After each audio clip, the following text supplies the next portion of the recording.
Seorang pria berinisial DS jadi tersangka setelah dilaporkan istri sahnya berinisial DM lantaran menikah siri dengan pelakor. Murka mendapati suaminya menikah dengan perempuan lain, DM begitu marah.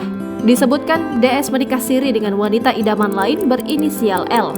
DS sendiri menurut DM merupakan cucu mantan Kapolri era pemerintahan Soekarno.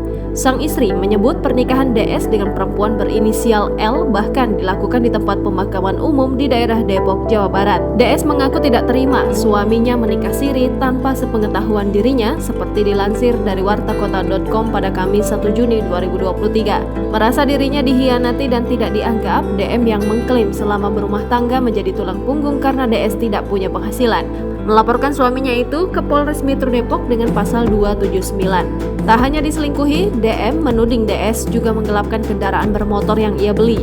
Menurut DM, D dan L telah ditetapkan sebagai tersangka pada 27 Januari 2023 dan menjadi tahanan kota.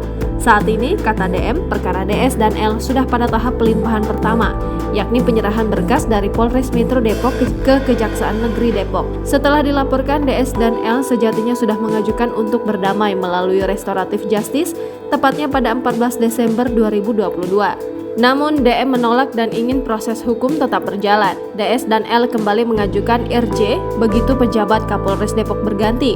DM tetap teguh pada pendiriannya untuk tetap memproses hukum. DM mengaku dirinya pernah menggerebek DS dan L di salah satu kos-kosan di kawasan Pejaten Barat, Pasar Minggu, Jakarta Selatan pada tanggal 14 Mei 2022.